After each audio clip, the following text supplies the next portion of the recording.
11वीं पुतली त्रिलोचना ने जो कथा कही वो इस प्रकार है। राजा विक्रमादित्य बहुत बड़े प्रजापालक थे। उन्हें हमेशा अपनी प्रजा की सुख समृद्धि की ही चिंता सताती रहती थी। एक बार उन्होंने एक महायज्ञ करने की ठानी। असंख्य राजा महाराजाओं, पंडितों और ऋषियों को आमंत्रित किया। यहाँ तक कि देवताओं को भी उन्होंने नहीं छोड़ा। पवन देवता को उन्होंने खुद निमंत्रण देने का मन बनाया तथा समुद्र देवता को आमंत्रित करने का काम एक योग्य ब्राह्मण को सौंपा। दोनों अपने काम से विदा हुए। जब विक्रम वन में पहुंचे तो उन्होंने तय करना शुरू किया ताकि पवन देव का पता ठिकाना ज्ञात हो। योग साधना से पता चला कि पवन देव आजकल सुमेरु पर्वत पर वास करते हैं। उन्होंने सोचा अगर सुमेरु पर्वत पर पवन देवता का आवाहन किया जाए तो उनके दर्शन हो सकते हैं। उन्होंने दोनों बेतालों का स्मरण किया तो वे उपस्थित हो गए। उन्होंने उन्हें अपना उद्देश्य बताया। बेतालों ने उन्हें आनन फानन में सुमेरु पर्वत की चोटी पर पहुंचा दिया। चोटी पर इतना तेज हवा थी कि पांव जमाना मुश्किल था। बड़े बड़े वृक्ष और चट्टान अपनी जगह से उड़कर दूर चले जा रहे थे, मगर विक्रम तनिक भी विचलित नहीं हुए। वे योग साधना में सिद्धहस्त थे, इसलिए एक जगह अचल होकर बैठ गए। बाहरी दुनिया को भूलकर पवन देव की साधना में रत हो गए। न कुछ खाना, न पीना, सोना और आराम करना भूलकर साधना में लीन रहे। आखिरकार पवन देव ने सुधि ली। हवा का बहना बिल्कुल थम गया। मंद मंद बहती हुई वायु शरीर की सारी थकान मिटाने लगी। आकाशवाणी हुई, हे राजा विक्रमादित्य, तुम्हारी साधना से हम प्रसन्न हुए। अपनी इच्छा बता। विक्रम अगले ही क्षण सामान्य अवस्था में आ गए और हाथ जोड़कर बोले कि वे अपने द्वारा किए जा रहे महायज्ञ में पवन देव की उपस्थिति चाहते हैं। पवन देव के पधारने से उनके यज्ञ की शोभा बढ़ेगी। ये बात विक्रम ने इतना भावुक होकर कहा कि पवन देव हंस पड़े। उन्होंने जवाब दिया कि सशरीर यज्ञ में उनकी उपस्थिति असंभव है। वे अगर सशरीर गए तो विक्रम के राज्य में भयंकर आंधी तूफान आ जाएगा। सारे लहलहाते खेत, पेड़ पौधे, महल और झोपड़ियां सब की सब उजड़ जाएंगी।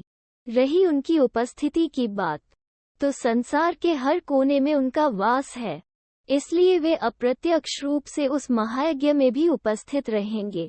विक्रम उनका अभिप्राय समझकर चुप हो गए। पवन देव ने उन्हें आशीर्वाद देते हुए कहा कि उनके राज्य में कभी अनावृष्टि नहीं होगी और कभी दुर्भिक्ष का सामना उनकी प्रजा नहीं करेगी। उसके बाद उन्होंने विक्रम को कामधेनु गाय देते हुए कहा कि इसकी कृपा से कभी भी विक्रम के राज्य में दूध की कमी नहीं होगी। जब पवन देव लुप्त हो गए तो विक्रमादित्य ने दोनों बेतालों का स्मरण किया और बेताल उन्हें लेकर उनके राज्य की सीमा तक आए।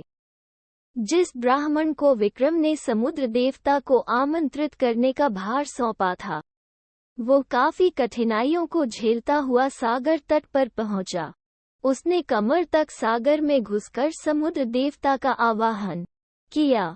उसने बार बार दोहराया कि महाराजा विक्रमादित्य महायज्ञ कर रहे हैं और वह उनका दूत बनकर उन्हें आमंत्रित करने आया है। अंत में समुद्र देवता असीम गहराई से निकलकर उसके सामने प्रकट हुए।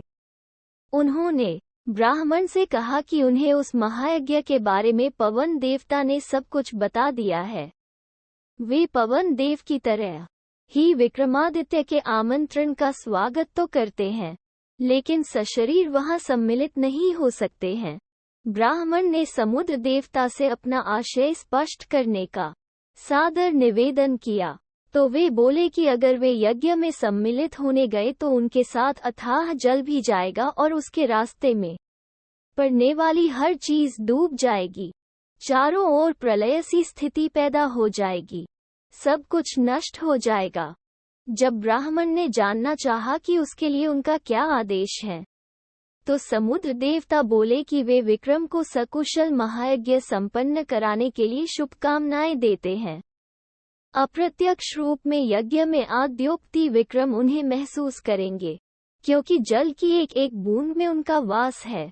यज्ञ में जो जल प्रयुक्त होगा उसमें भी वे उपस्थित रहेंगे।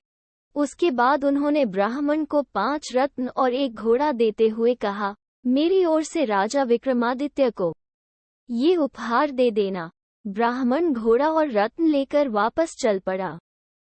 उसको पैदल चलता देख वो घोड़ा मनुष्य की बोली में उससे बोला कि इस लंबे सफर के लिए वो उसकी पीठ पर सवार क्यों नहीं हो जाता। उसके ना नुकुर करने पर घोड़े ने उसे समझाया कि वो राजा का दूत है, इसलिए उसके उपहार का उपयोग वो कर सकता है। ब्राह्मण जब राजी होकर बैठ गया तो वो घोड़ा पवन वेग से उसे विक्रम के दरबार ले आया। घोड़े की सवारी के दौरान उसके मन में इच्छा जगी, काश ये घोड़ा मेरा होता।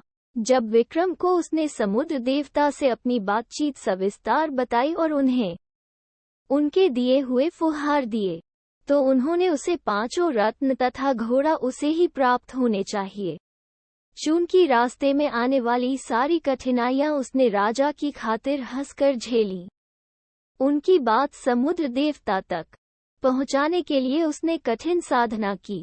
ब्राह्मण रत्न और घोड़ा पाकर फूला नहीं समाया।